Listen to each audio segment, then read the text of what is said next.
राधे राधे। इस वीडियो में हम चर्चा करेंगे होलिका दहन की, होली की, और बहुत महत्वपूर्ण चर्चा होगी।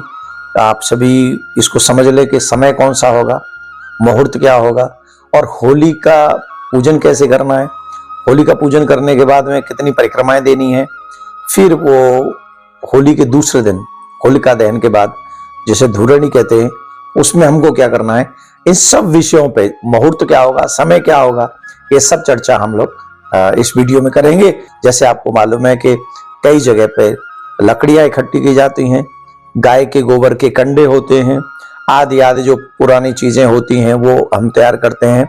ध्यान रखें कि इस होली पे या किसी भी त्योहार पे हमको हरे भरे वृक्ष नहीं काटने चाहिए। इन बातों को ध्यान रखें। सूखी लकड़ी, सूखी समुदाय का प्रयोग करें, नहीं तो कंडों का प्रयोग करें, और अन्य साधनों का प्रयोग हम लोग कर सकते हैं। उसको इकट्ठा करें गंगा जल से, उसको शुद्ध करें, उस पर गंगा जल छिड़कें। इसके बाद उन पर पान, फूल, कुमकुम छिड़क कर उनकी पूजा करें।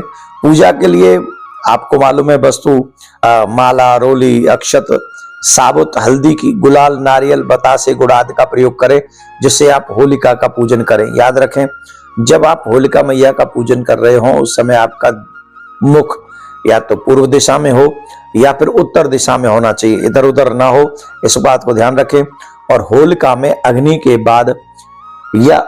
बाद जब आप परिक्रमा करें, या तो 5 परिक्रमा करें या 7 परिक्रमा करें। इस बात को ध्यान से सुन लें। और हमें इस मंत्र को बोलना चाहिए, अनेन अर्चनेन होलिका दिष्टाय देवताय प्रियंताम नमः।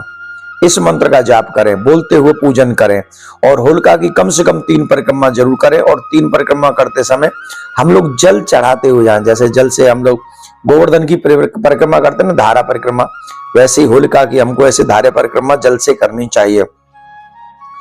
और जो लोग चाहते हैं कि शत्रुओं का विनाश हो, तो उन्हें उस समय ये मंत्र जाप करना चाहिए, ओम ह्रीम ह्रीम क्लीम। इससे शत्रु बाधा से आपको मुक्ति प्राप्त हो जाएगी। और पूजन करते समय इस मंत्र का जाप करें, परिक्रमा करते समय इसका जाप करें, तो जो शत्रु आपके कार्य में बाधा पहुंचा रहे हैं उन शत्रुओं पर आपको विजय प्राप्त होगी। और इसके बाद में, क्योंकि प्रहलाद की रक्षा करने के लिए नरसिंह भगवान का प्रादुर्भाव हुआ था, तो होली का पूजन करते समय नरसिंह भगवान का पूजन करना न भूलें या उनको प्रणाम करना न भूलें। और ओम नरसिंहाय नमः, श्री हरि भगवान विष्णु के अवतार भगवान नरसिंह ने अपने भक्त की रक्षा करने के लिए लिया था, तो उनका स्मरण करने से हमको चूकना नहीं चाहिए, उनका स्मरण अवश्य करना चाहिए। फल फूल अक्षत आदि नारियल चढ़ाएं और ये मंत्र बोले, तो इससे नरसिंह भगवान तमाम संकटों से, तमाम बाधाओं से, तमाम मुसीबतों से जैसे प्रहलाद को बचाया था वैसे हमको भी बचा लेंगे, इसमें कोई संशय नहीं है। और आप सभी एक मंत्र और याद करें, बंदितासि सुरेंद्रेण ब्राह्मण संकरेण च अतस्त्वं पाहिनो देवी विभूति विभूतिदा भवः।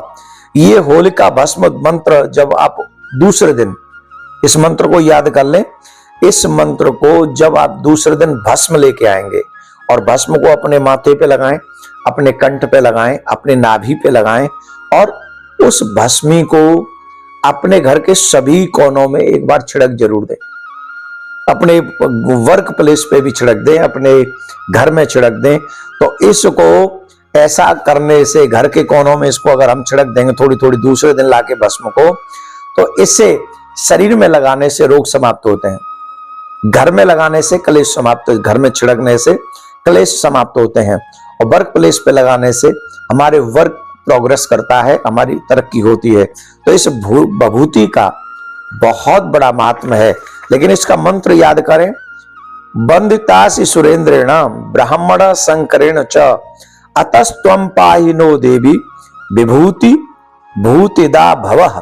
कितना सुंदर श्लोक है, इसका आप लोग ध्यान रखें, इसको अवश्य आप याद कर लें, और इस कर्म को करने से इसका आपका लाभ होगा।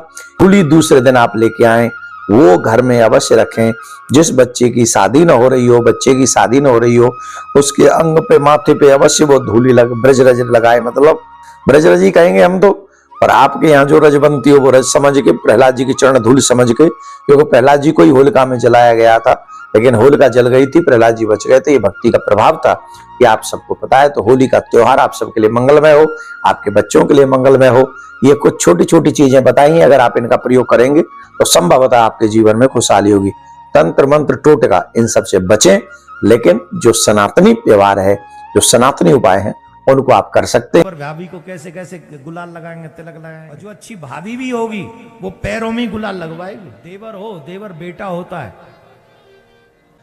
अगर देवर को रंग लगाना है तो बड़ी भाभी के पैरों में गुलाल लगाना चाहिए।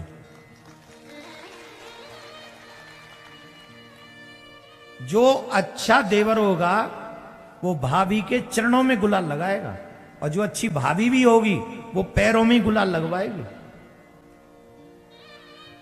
आजकल पैरों में लगाते गुलाल, गालों पे भाभी के गुलाल लगाओगे।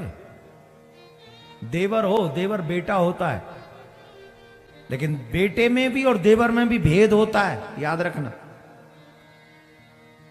देवर जवान होता है और बेटा छोटा होता है। अगर जवान देवर गालों पे कोई स्पर्श करेगा, गुलाल स्पर्श करेगा, लगाएगा, कौन सी पवित्रता रह जाएगी जरा बताना।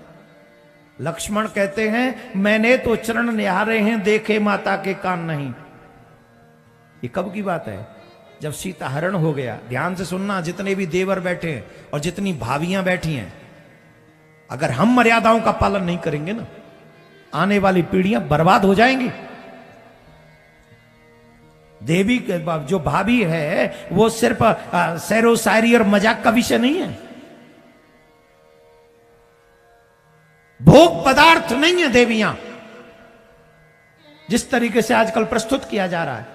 भाभी से तो मजाक करो, साली से तो मजाक करो, इससे भी मजाक, और गंदे गंदे मजाक करो। तुम अपनी बहन से मजाक नहीं कर पाओगे ना। बहन, भाभी, अन्य, ये सब सम्मान का विषय है।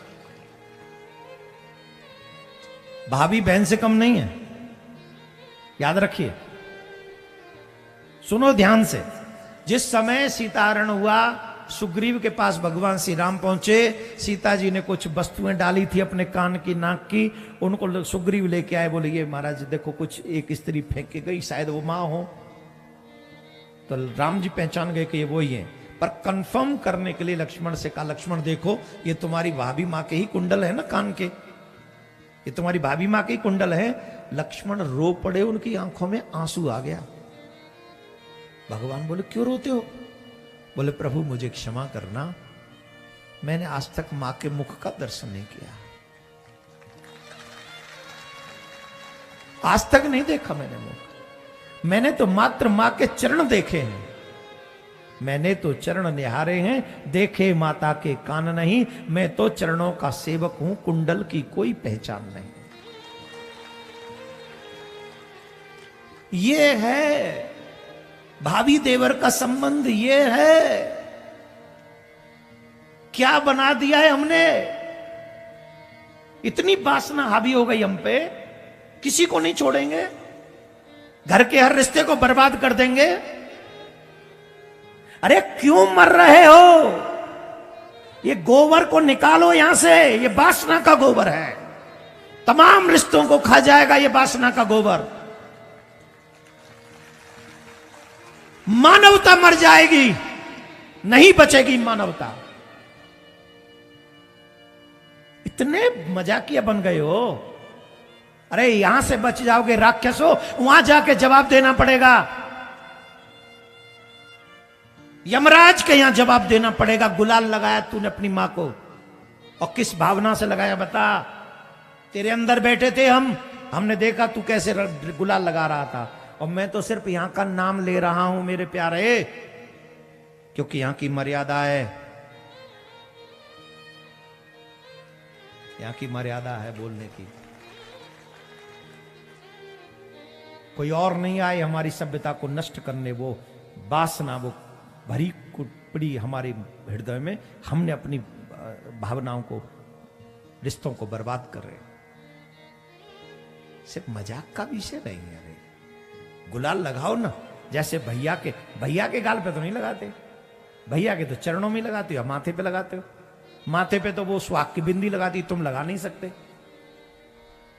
भाई को तो लगा दोगे, भाभी को कैसे लगाओगे? वहां तो भैया का ही अधिकार है। भैया तुम्हारा तिलक लगाए, वहां बिंदी लगाए, मांग भरे, गालों पे भी भैया ही लगाए। वो भैया के काजी ब्याह के आई है, जैसे नंदलाल आज ब्याह गो, हाँ भैया के लिए आई है ना वो। अगर गालों पे लगाने का शौक है तो अपनी पत्नी के गालों पे जाके तिलक गुलाल लगाओ, मना हो रही अच्छी। और जिनकी पत्नी नहीं है वो अपने गालों पे लगा लो। इसको मजाक का विषय नहीं बनाने दे रहे, इसलिए हम इस चीज को इस होली पे देवर भाभी ढंग से सुने इस वीडियो को। अभी से देवर भाभी, अगर तुम सच्चे में देवर भाभी हो, अगर तुम लक्ष्मण की परंपरा को मानने वाले और सीता मैया की परंपरा को मानने वाले देवर भाभी हो, तो इस होली पे पहले सुनो इसको और ज्यादा से ज्यादा सनातनी परिवारों में बांटो अपनी मर्यादा को। हम और आप बढ़ाएंगे तभी आगे बढ़ेगी, हम और आप मिटा देंगे तो मिट जाएगी। ये तो हमारे ही हाथ में है। बोलो राधे राधे।